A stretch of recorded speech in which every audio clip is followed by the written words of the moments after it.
오늘 말씀의 제목은 진정한 예배입니다. 진정한 예배.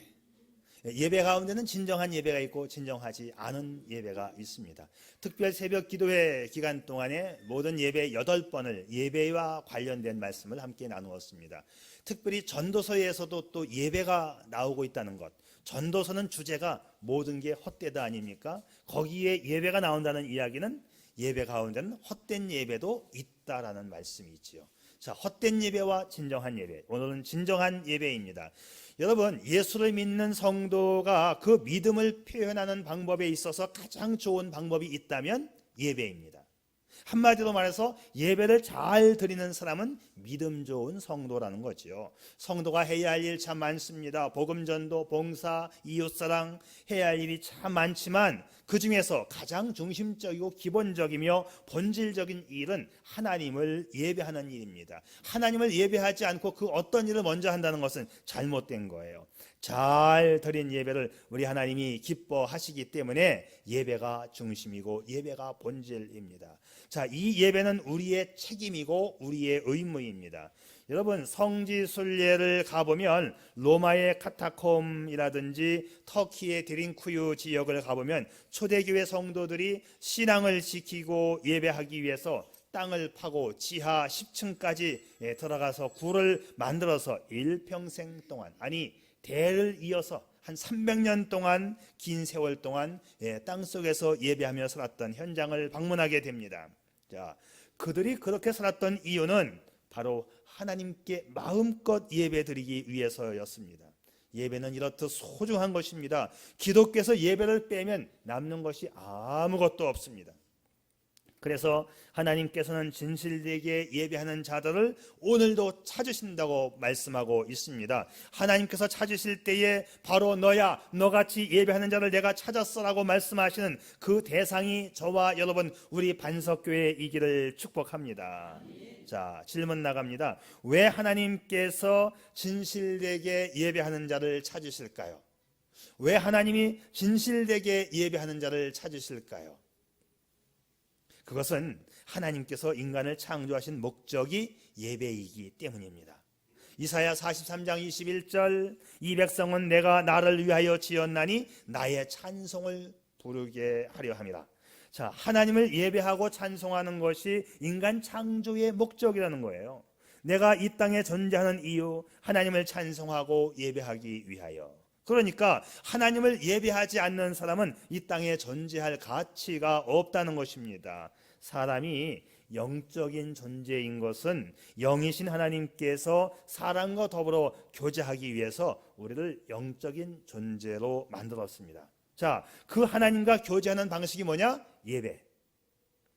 그래서 영적인 존재인 사람이 영이신 하나님을 예배하는 것은 사람의 본분입니다. 인간에게 있어서 가장 위대한 점은 하나님을 예배할 수 있다는 것입니다. 왜?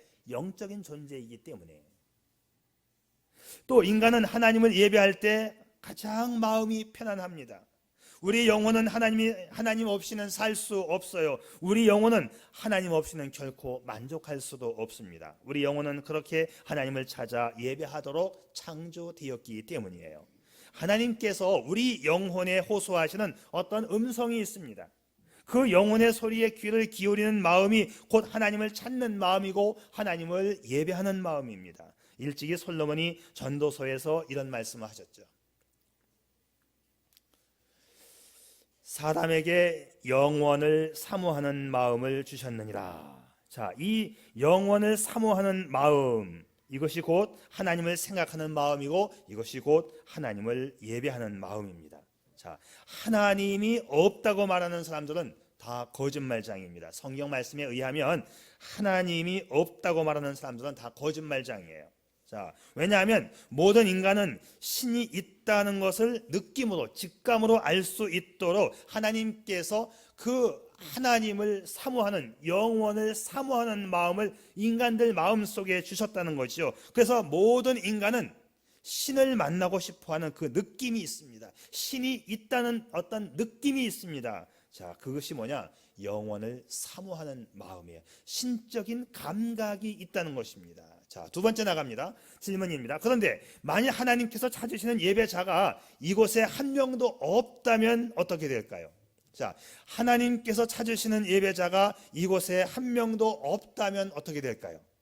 자, 예배를 통하여 하나님과 교제할 사람이 한 명도 없다면 정답은 너무나 당연합니다. 하나님께서 이곳에 계실 이유가 없으시겠죠. 하나님께서 이곳에 하나님의 능력과 축복의 역사를 나타내실 이유가 없으실 것입니다. 우리는 역사를 통하여 이런 사실들을 확인할 수 있습니다.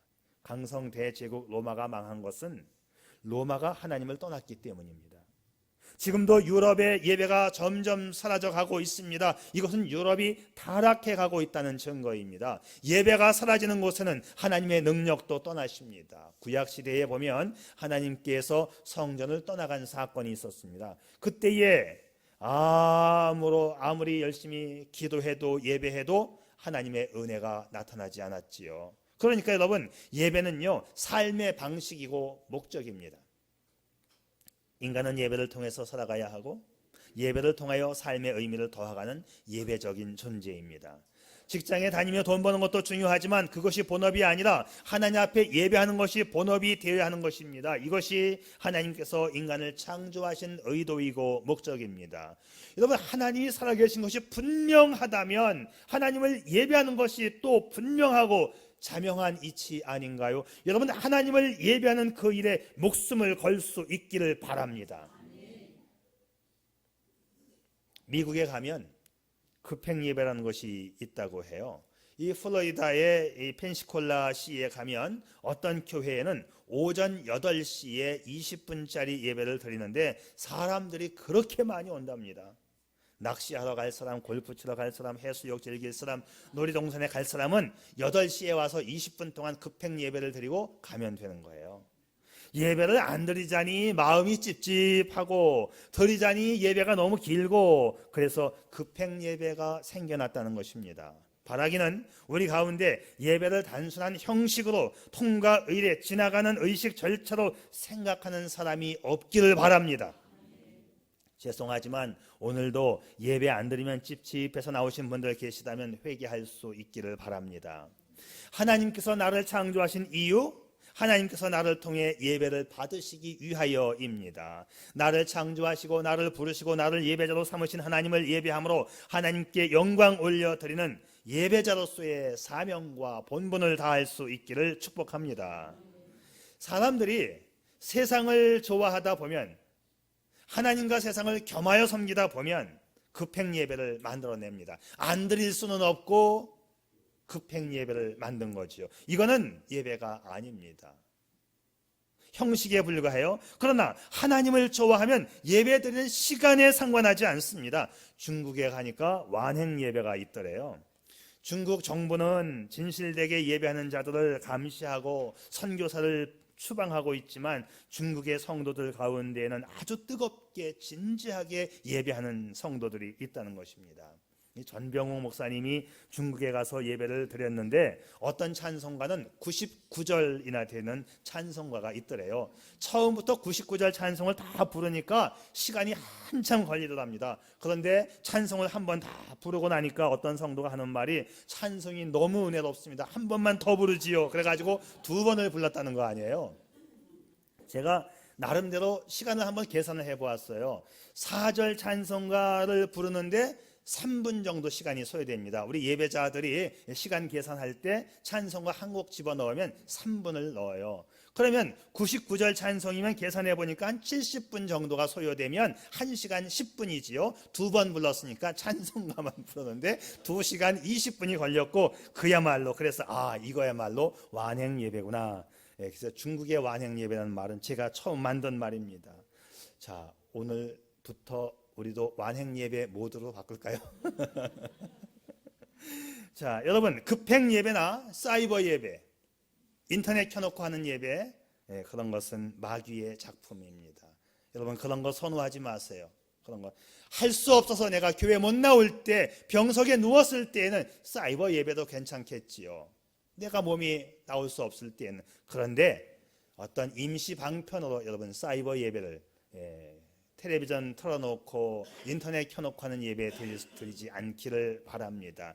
신앙의 중심부에는 반드시 예배가 있고 예배 받으실 하나님을 향한 참된 사랑과 경배가 있습니다. 그렇기 때문에 한 교회의 예배의 상태는 그 교회 성도들의 영적인 수준과 신앙생활의 척도가 되는 것입니다.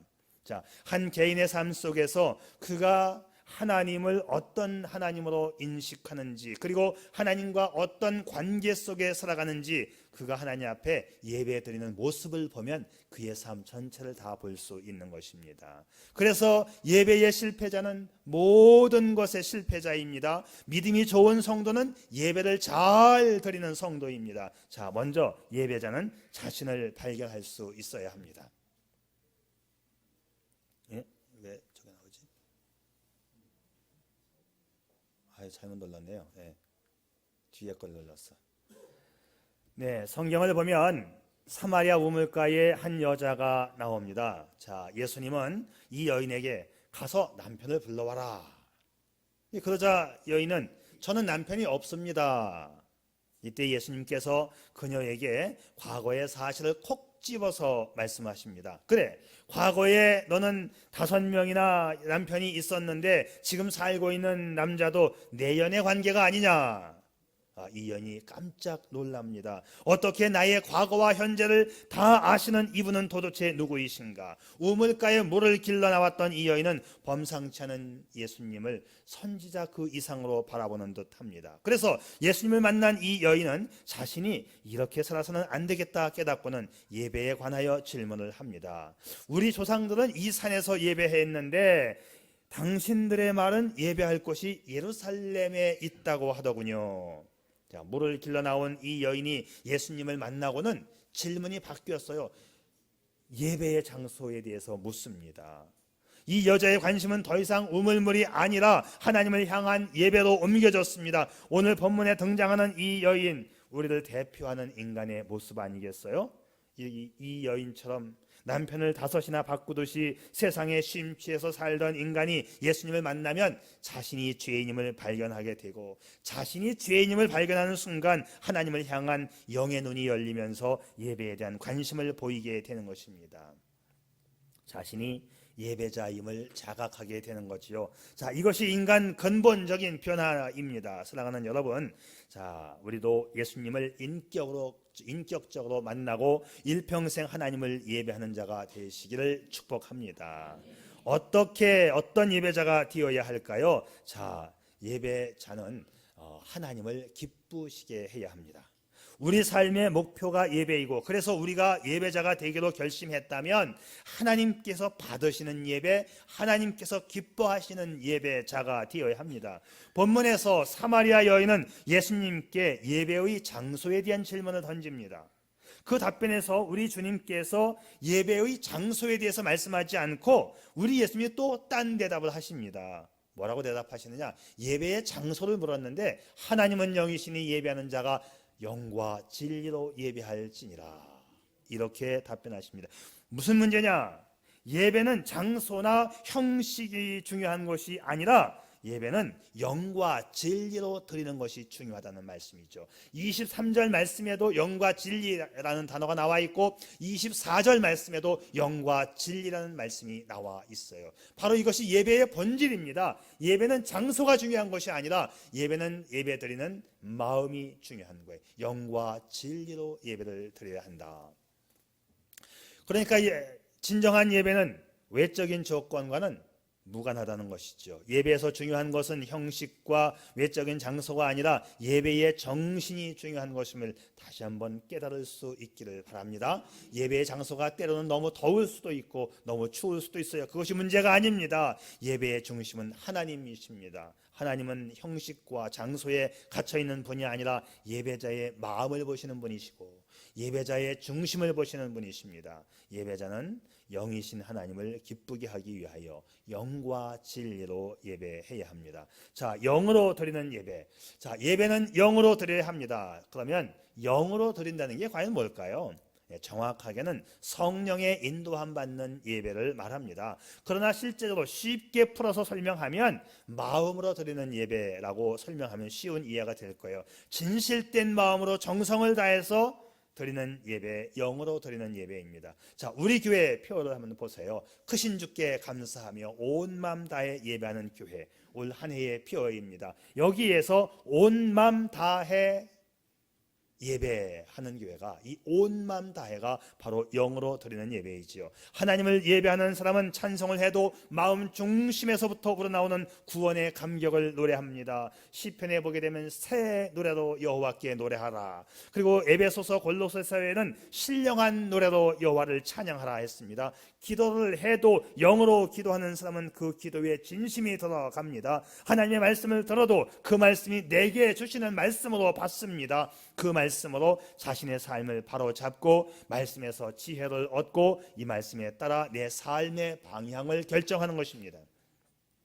하나님께 드리는 헌금도 그렇습니다. 그 드리는 예물에 내 마음을 담아서 감사와 헌신의 마음으로 소원과 함께 드리는 거지요. 예배는 영으로 드리는 것이다. 두 번째로, 예배는 진리로 드리는 것입니다. 진리로 드리는 예배는 진리의 말씀으로 드리는 예배입니다. 말씀을 붙잡기 위해서 말씀에 경청하고 말씀에 도전받기 위해서 말씀을 사모하는 예배가 진리로 드리는 예배입니다. 그래서 진리로 예배 드린다는 것은 하나님의 말씀에 순종하겠다는 자세를 말하는 거예요. 하나님 말씀해 주십시오. 내가 순종하겠습니다. 하나님 말씀의 앞에 내 과거의 주장과 내 고집과 내 가치관은 다 던져버리고 배설물로 여기고 하나님의 말씀으로 나의 가치관을 새롭게 설정하겠다는 결단을 말합니다. 진정한 예배는 예배의 장소나 방법이 아니라 성령의 이끌림 받아 말씀에 순종하려는 진정성의 문제입니다. 자, 올해 우리 교회는 크신 주께 감사하며 온 마음 다해 예배하는 교회가 될 수 있기를 바랍니다. 진정한 예배 정신을 확립하는 복된 교회가 될 수 있기를 바랍니다. 루이 14세는 주일이면 가족과 부하들을 거느리고 예배에 나왔습니다. 자, 이 교회는 이 푸넬론이라고 하는 대주교가 심우하는 교회인데, 왕이 출석하다 보니까 이 교회는 앉을 좌석이 없을 만큼 늘 교인들로 넘쳐났습니다. 그런데 이 대주교의 마음에는 늘 기쁘지 않은 마음들이 있었어요. 왜냐하면 성도들이 예배 드리는 태도가 영 아니었기 때문에. 그래서 교회는 자리가 없을 정도로 넘쳐나고 있는데 주교의 마음에는 늘 기쁘지 않은 모습이 있었습니다. 자, 그래서 하루는 시험을 해보았어요. 이 성도들이 예배하러 나온 게 아니라 왕을 보고 왕과 인사하기 위해서 나오는 게 아닐까 싶어서 왕이 오기 전에 이제 그 짧은 시간 동안에 다음 주에는 왕이 오지를 않습니다라고 미리 거짓 광고를 했습니다. 다음 주일 왕이 일행들과 교회에 도착했을 때에 교회가 너무나 조용한 것을 보고 이 왕이 깜짝 놀라서 물었습니다. 대주교는 슬픈 얼굴로 아무래도 이분들이 예배하러 오는 것이 아니라 왕을 만나러 오는 것 같아서 제가 시험을 해보았습니다. 지난 주일 왕이 오시기 직전에 광고를 했습니다. 왕이 못 나오신다고요. 그랬더니 이렇게 다들 나오지 않았습니다. 자, 이 이야기는 꾸며낸 이야기가 아니라 그 당시 실제로 있었던 충격적인 실화입니다. 우리도 교회 올 때에 누구 만나러 오고 오늘도 그냥 시간대로 오는 그런 예배가 되지 않기를 바랍니다. 여러분, 구약 성경을 보게 되면 대충 그냥 형식적으로 드린 예배는 하나님이 안 받는 정도가 아니라 하나님의 진노를 받습니다.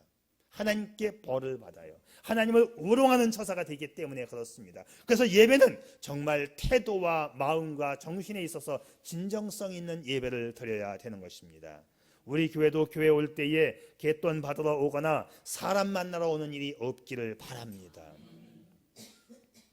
어느 교회에서 여성도 한 분이 예배 시간에 유난히 두리번 하더래요. 목사님에게 거슬림이 왔지요. 예배 끝나고 물었습니다. 목사님, 찬양대의 맨 앞에서부터 두 번째 줄 왼쪽에서 세 번째 아가씨가 참 참하다고 해서 며느리감으로 괜찮은가, 그 자매를 보러 왔다는 거예요. 여러분, 온전히 하나님을 예배하는 일에 집중할 수 있기를 바랍니다. 예배 시간에 다음 주에 있을 헌신 예배 특송 뭐 할까 곡을 고르지 마시기를 바랍니다. 예배 끝나고 원리회 시간에 뭘 의논할까 의논할 생각하지 않기를 바랍니다. 하나님께서 기뻐하시지 않는 예배는 헛된 예배이고 하나님의 진노를 유발합니다. 일단 예배실에 들어왔으면 온 마음 다해 예배함으로 하나님께서 기뻐하는 예배를 드릴 수 있기를 바랍니다. 그러면 이런 예배, 진정한 예배를 드리면 하나님께서 어떻게 하실까요? 예배자를 축복하시겠죠. 오늘 성경은 하나님은 진정한 예배자를 찾으신다고 말씀합니다. 아버지께 참되게 예배하는 자들은 영과 진리로 예배할 때가 오나니 곧 이때라. 아버지께서는 자기에게 이렇게 예배하는 자들을 찾으시느니라. 이렇게 영과 진리로 예배하는 자를 하나님이 찾으신다. 하나님이 찾으시는 목적이 뭘까요? 하나님이 왜 찾으십니까? 하나님이 복을 주시기 위해서. 첫째는 교제하기 위해서지요. 하나님, 너와 교제하고 싶다는 거예요. 하나님이 찾는 그 교제의 대상, 그렇게 예배하는 사람 하나님은 찾아서 그와 교제한다. 하나님과 교제하는 것이 여러분 이 세상에서 가장 큰 축복이 아닐까요? 내가 하나님과 짝꿍되는 것이 가장 큰 축복입니다. 성경은 또 이렇게 말하지요. 하나님께 가까이 함이 내게 복이라. 하나님을 가까이 하라. 그리하면 너희를 가까이 하시리라. 이제부터 우리의 삶의 목표와 삶의 자리가 하나님 될 수 있기를 바랍니다. 하나님을 가까이 함이 우리 삶의 목표이고 하나님을 예배하는 곳이 우리 삶의 자리가 될 수 있기를 바랍니다. 그러면 여러분, 신자와 불신자의 차이가 뭡니까? 예배하는 자와 예배하지 않는 것이 신자와 불신자의 차이입니다. 그러면 참신자와 그렇지 못한 신자가 있겠지요. 무슨 차이입니까? 예배를 소중하게 여기는 자와 대충 여기는 자의 차이가 참신자, 대충신자가 될 겁니다. 그러면 복받는 자와 그렇지 못한 자의 차이는 또 뭘까요? 네, 하나님이 찾으시는 그 예배자, 예배의 질적인 문제가 아닐까요? 온 마음 다해 하나님께 예배하는 우리 모두가 되시기를 바랍니다. 온 마음 다해 예배하는 것 사실은 쉽지 않습니다. 왜? 예배 시간 대충 앉아있는 게 편하지요. 예? 기둥 뒤에 앉아있는 게 100번 편하지요.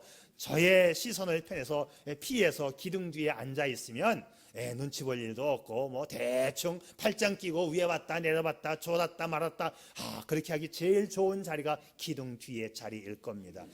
내일 다음 주부터 기둥 뒤에 앉지 않기를 바랍니다. 이건 유머로 말씀드리는 게 아니고 진짜예요.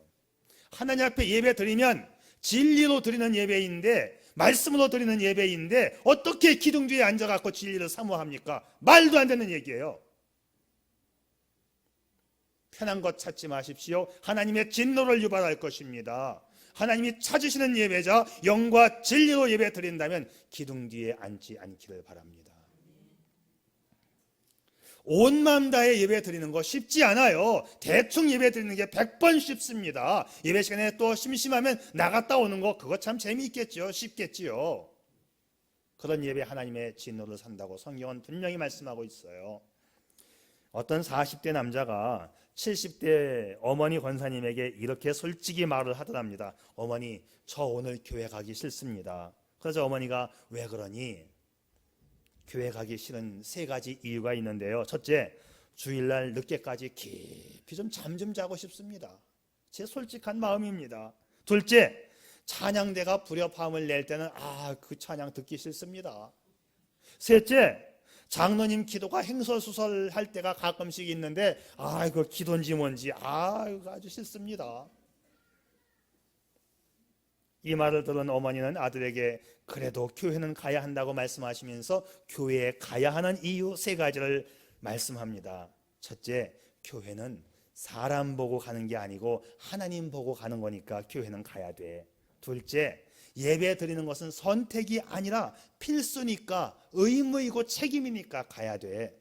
세 번째는 내가 그 교회 담임 목사이기 때문에 교회 가야 돼.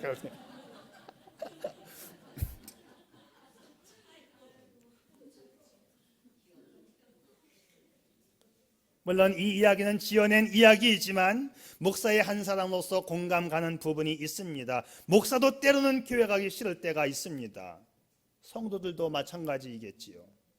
몸이 너무 피곤해서 교회 가기 싫을 때가 있고, 교회 다니다가 시험 들어서 마음과 육체가 내 교회를 멀리하고 싶을 때가 있습니다. 그리고 누구누구 때문에 교회 나오고 싶지 않을 수도 있습니다. 더구나 교회 오기 전에 심하게 부부싸움을 하면은 교회 오려고 하다가도 그냥 그 자리에 텁석 주저앉고 다른 방향으로 마음을 트는 경우도 있습니다. 그러나 그러함에도 불구하고 교회에 빠짐없이 나와서 예배를 드리는 분들이 있습니다. 도대체 예배에 빠지는 분들은 왜 빠지고 예배에 참석하는 분들은 왜 참석하는 것일까? 예배 시간은 하나님을 만나는 시간입니다. 신령한 복을 받는 시간입니다. 우리가 신령한 복을 받으면 영혼이 잘 되고 범사가 잘 되고 강건하게 될 줄 믿습니다. 예배가 이 모든 것을 관장한다 해도 과언이 아닙니다. 예배에 실패한 자는 모든 것의 실패자이기 때문입니다.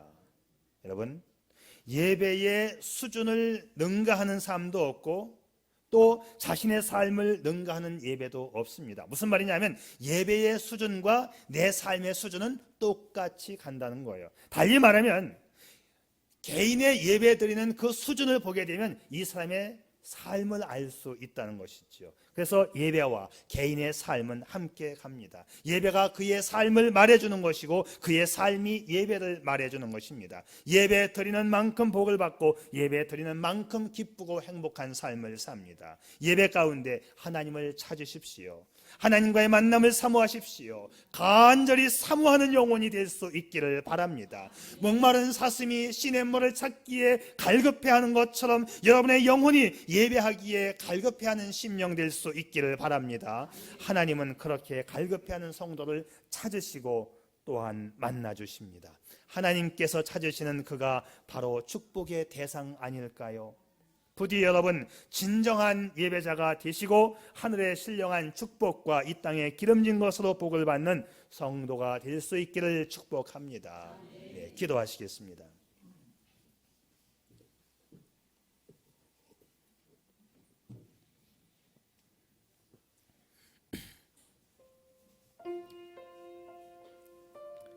사람에게 있어서 사회적인 가치와 명예는 무엇보다 중요합니다.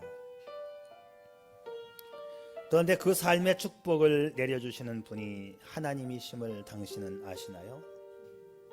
우리가 이 땅을 살면서 반드시 기억해야 할 것이 있습니다.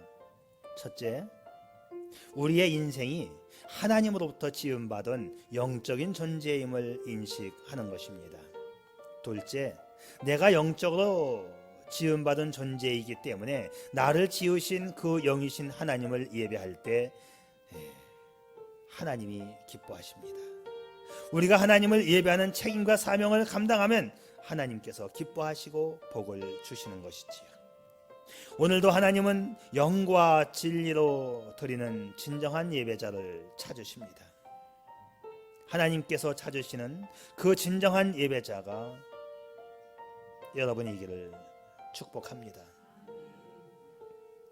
오 아버지 하나님, 오늘도 주님 앞에 왔습니다.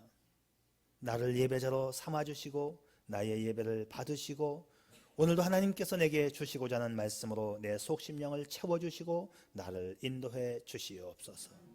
말씀을 받고 말씀대로 삶이 가장 큰 복된 삶인 것을 오늘도 깨닫고 진정한 예배자가 되기로 결심하고 이전을 떠나가고 싶습니다. 주님이 주신 말씀 진정한 예배자의 모습, 영과 진리로 예배하는 자가 되어 하나님을 영화롭게 하는 자가 되게 해 주시옵소서. 예수님의 이름으로 기도드리옵나이다. 아멘.